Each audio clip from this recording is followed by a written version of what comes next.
Bonjour, je m'appelle Zoé, je suis la maman d'une petite fille qui s'appelle Suzanne. Aujourd'hui, je vais vous raconter ma 6e semaine de grossesse et je vais vous parler plus particulièrement de l'alimentation. Voici les symptômes que vous pouvez rencontrer pendant votre 6e semaine de grossesse. Les nausées qui peuvent persister. Pour moi, ça s'est calmé à ce moment-là, donc peut-être que pour vous, ça se calmera bientôt. Des vertiges, moi j'en ai pas particulièrement eu, non, je n'ai pas été gênée par des vertiges.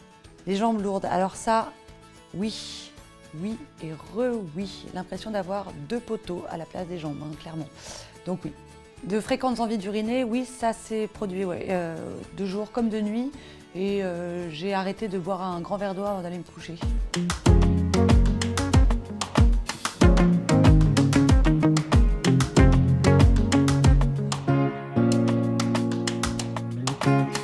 Pendant ma 4e semaine de grossesse, j'ai fait les analyses et j'ai découvert que je n'étais pas immunisée contre la toxoplasmose. Merci Paillette, tu as fait du beau boulot. Donc ça impliquait des restrictions alimentaires, des contraintes. J'étais obligée de manger de la viande très cuite par exemple, ou alors des fruits et légumes très bien lavés. Je me rappelle de ma belle-mère qui a un très beau jardin dans lequel des fraises poussent, qui me proposait des fraises qu'elle venait de cueillir. Malheureusement, je ne pouvais pas les manger parce qu'elles n'avaient pas été lavées. Elles viennent de la terre, il y a des animaux qui ont pu faire pipi dessus, donc on ne peut pas les manger, sinon on peut inoculer la toxoplasmose à notre bébé. Elle ne voulait pas comprendre que ce n'est pas pour moi, pour me protéger moi, mais pour protéger mon bébé. Donc voilà, n'hésitez pas, insistez, c'est pas grave, les gens ne vous jugeront pas si vous refusez ce qu'ils vous proposent à manger.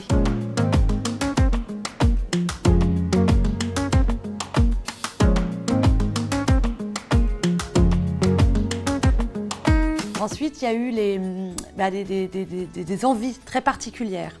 J'ai découvert, pendant cette grossesse, une passion pour le sandwich polonais, qui est quand même fait à base de pastrami, de caviar d'aubergine, houmous, et tout ça est complètement interdit parce qu'il y a de la viande crue, des œufs crus, donc ça c'était complètement interdit. Énorme frustration, ma passion pour les sandwichs polonais a duré 2 jours. C'est assez court, mais j'ai pu reporter tout ça et trouver un truc magique. Ça a été les soupes vietnamiennes. J'ai rencontré la soupe feu et je l'ai bénie jusqu'à la fin de ma grossesse.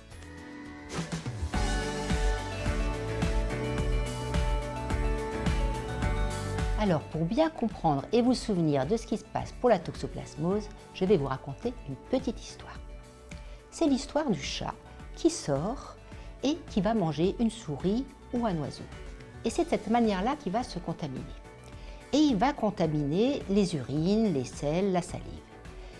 Quand il va faire pipi sur les salades de la voisine ou sur les fraises, attention, il peut y avoir du toxoplasme dans les légumes ou les fruits. Mais il va aussi aller faire pipi sur l'herbe. Et là, ça va être brouté par le mouton, par le bœuf par exemple. Et le toxoplasme va se retrouver dans la viande. Donc en pratique, il va falloir prendre un peu vos distances par rapport au chat. Ce n'est pas vous qui allez changer la litière. Il faudra bien laver et même, je dirais, s'abstenir des salades dont vous ne connaissez pas l'origine. Les fraises de la campagne, il vaut mieux les oublier le temps de cette grossesse. Et pour la viande, le toxoplasme ne résiste pas à la cuisson. Donc il faut que la viande soit bien cuite. Et maintenant, on a un autre germe qui s'appelle la listeria, qui peut aussi causer des soucis, des fausses couches en particulier pendant la grossesse. La listeria est une bactérie dite aérobie, c'est-à-dire qu'elle a besoin d'oxygène pour se développer. Et elle va se développer sur un certain nombre d'aliments. Mais comme elle a besoin d'oxygène, elle sera toujours en surface de l'aliment.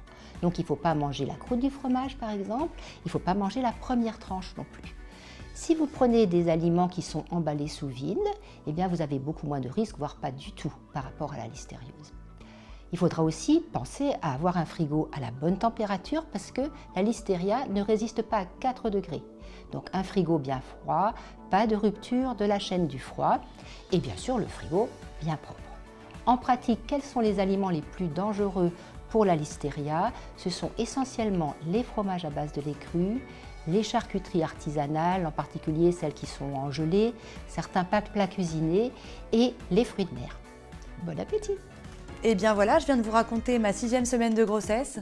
De votre côté, si vous avez des anecdotes, si vous avez des envies, des petites obsessions alimentaires que vous avez envie de partager, c'est toujours amusant de voir les particularités des autres. Donc n'hésitez pas à commenter. Pour ma part, je vous retrouve très bientôt pour vous raconter ma 7e semaine de grossesse. À très vite.